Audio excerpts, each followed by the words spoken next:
No one wants to feel negative emotions. No one wants to feel sad. No one wants to feel anxious. But the problem is that so many people still do, and these mental health statistics are getting worse and worse every single year. And when it comes to men, if you're under the age of 50, the most likely way that you will die is at your own hands and taking your own life. So it's clear that there's a systemic problem here, and I want to give you a framework and just an overall philosophy to understand your emotions and clear them quickly that has been a game changer in my own life and helped me overcome my own depression a couple of years ago. Now, it's hard for me to get into the intricacies of every different emotion because every different emotion has a different anatomy. For example, if we look at the anatomy of sadness and depression as a whole, what you'll find is that there is always some form of a comparison between yourself and some ideal, right? So whether that is a certain way of living, right? Being in a relationship, having a certain amount of money, having a certain body, being a certain kind of person. What you do through making this comparison to your life, who you are, and just your present circumstances, and then comparing them against some fantasy ideal, is that you have to, by definition, depress yourself in relation to it. So for this example, all you have to do realistically is clear out the fantasy and get rid of the comparison. So for example, if we're looking at an idealized, let's say you fantasize about being rich and you're currently broke, and the comparison between seeing other people who are rich and living a free life and you not having money is making you depressed. What you actually have to do is essentially picture this like a scale, right? Where you are essentially below, right, this fantasy outcome, meaning that you see your current reality as having more drawbacks than benefits or upsides when compared to this fantasy. And so what we have to do essentially is rebalance this scale and take that thing off of its pedestal and start to see both your reality and that fantasy thing as equal in value. Well, how do we do that? Well, we can actually create a column, right, on a piece of paper, or two columns, I should say. And on one side, we actually want to start to look at what are the benefits of my reality when compared to this other reality. So for example, if again, the fantasy is being rich, what are the benefits of not being rich? You have to pay less in taxes, right? You don't have the same burden or risk of loss that these other people who have money do. You don't have to second guess whether the people in your life like you for you or if they like you for your money. And again, you want to essentially stack this list of all the benefits of your current reality. You also want to kind of look at where do you have that resource but in another form. So say someone has financial wealth. Maybe you have a greater wealth of knowledge or greater wealth in your relationships and connections with your family. Maybe you have a greater wealth of health, right? And you're in better shape. Whatever it may be, start to look at where do you have the thing that you fantasize about in a different form, or where do you have a different form of wealth?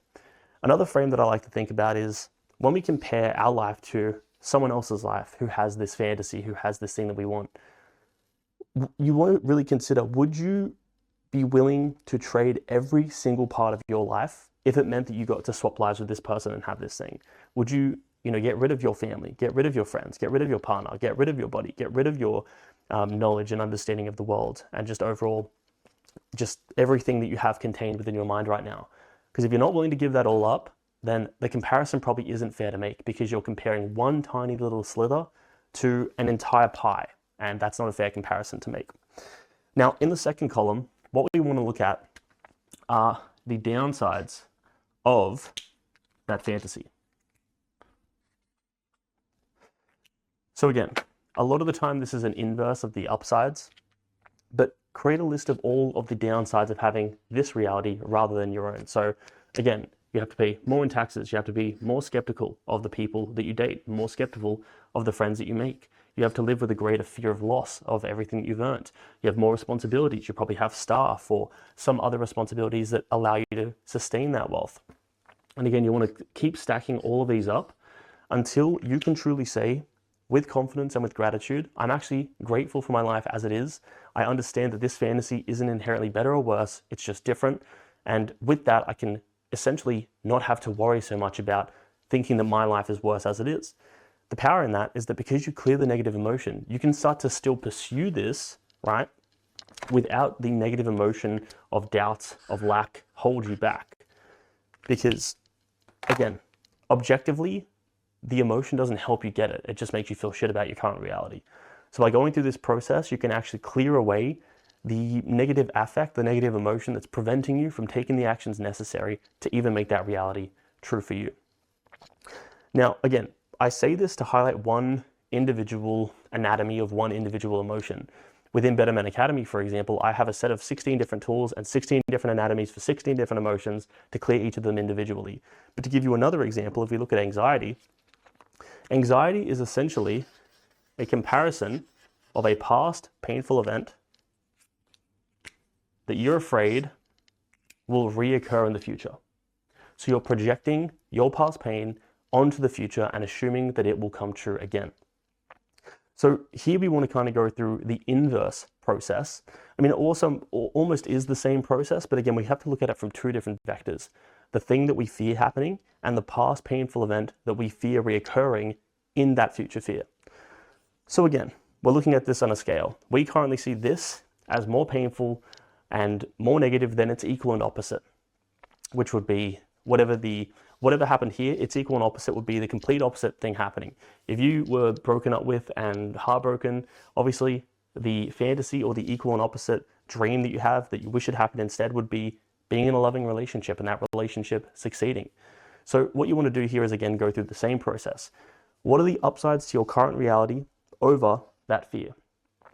What are the downsides? Or I should even say, what are the benefits of that fear coming true? It's probably a better way of framing it. It's like we have this hypothetical fear. What are all the benefits if this fear came true? Well, let's say, again, you've had a past experience where you were broken up with and you're afraid of commitment because you're afraid that you will get broken up with again.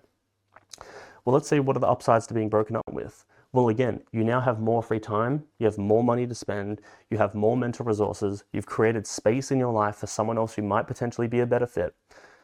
You have, again, a new sense of drive to grow and develop because now you're back in the dating market. You have to make yourself valuable enough and desirable enough to potential partners, which means you got to take the gym more seriously. You got to take your career more seriously. You have to take your personal development more seriously. And you get a sense of drive from those sorts of painful experiences that not many other things can give you. And by going through that process, you can, again, start to chip away and rebalance this entire scale. Equal and opposite. What would be the downsides if that fear didn't come true? Again, a lot of the time, these are just very similar and mirrored to the upsides. But what you're going to start to see here is a common thread, and that is that almost all emotions are stemming from some form of an imbalanced perception. And to become a true master of your emotions and to become truly mentally unfuckwithable, you have to actually go through and instill this philosophy of seeing things as not better, not worse, not positive, not negative, but just inherently neutral and different into your entire life. Because here's just, I guess, a general timeline and I guess a vision for what it looks like to achieve emotional and mental mastery. So let's say that this is just a timeline. This is the future. This is the past. So I'll write that here. And as you go through your life, you're going to have these bad experiences that, again, you have a tipping of the scale towards them being bad. And when these experiences arise, what a lot of people do is they honestly just try and repress it. They try and distract themselves. They go hang out with friends. They go scroll social media. They go drink or smoke weed or do whatever to distract themselves from the bad thing. But what they really need to be doing is actually neutralizing and actually handling their perception of that experience. So in this case, so we have this experience. So let's actually put a dot here so we can see that this is like an event. What we need to do in these moments, and if you didn't do it in the moment, look back in hindsight and do this process and start to think, what are the benefits, the upsides, the lessons, and the things that I can take from this that are positive that I'm not currently aware of? To give you an example, my family dog recently passed away. And I went through the grieving process. I went through the sadness, I went through the anger, I went through the regret, I went through all of the different cycles of that process. And obviously that's a natural process that you can allow to happen. You kind of have to feel into these things. But what I went through was this exact process, which was what are all of the lessons and benefits that I can take from this that I'm currently unconscious of? And a lot of people probably hear that and think, That's pretty fucked up. But the process that I went through was, what can I learn from this that I can do to make sure that my next dog is even healthier and happier and lives an even longer life? What are the mistakes that I made that I can correct moving forward? Not from a frame of regret, but from a frame of improving the future. So what are all of the good, equal and opposite qualities of that experience that I can take in the form of lessons, benefits, things gained, etc.? Because when you can find these equal and opposites, what you can do is you can actually neutralize the entire experience. So you no longer see it as bad, you don't see it as good, you just see it as a thing that happened that you can derive some degree of gratitude from. And when you complete this process consistently, what you'll find is that when, again, future negative experiences happen, let's say this is another experience, is that the negative consequences, the negative emotions you feel as a result of that decrease.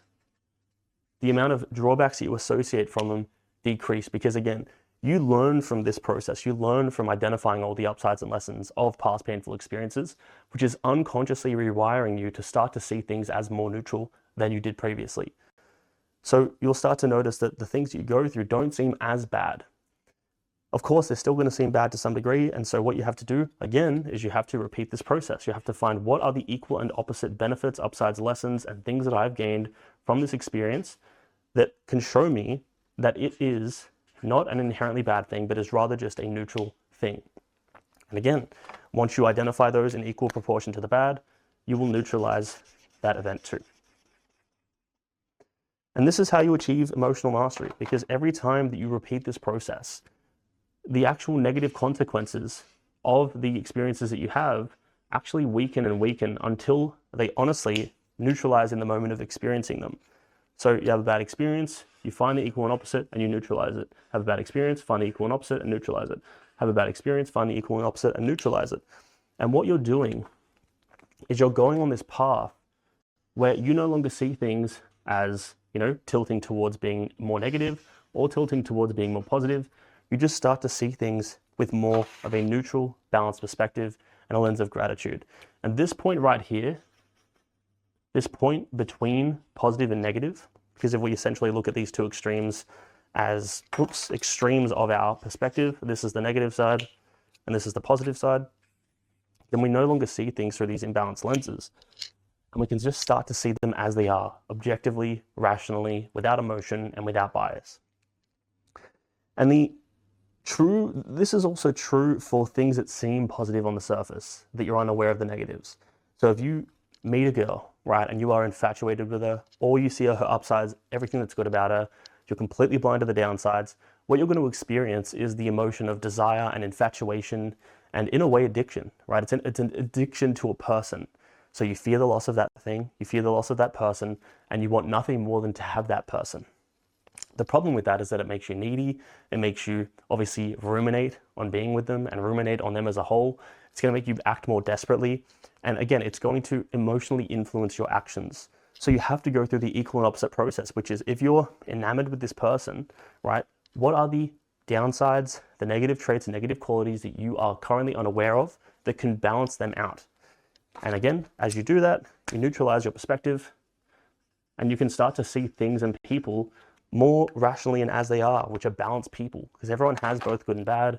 It's just an inherent quality of the universe. Everyone is inherently neutral and everything is inherently neutral.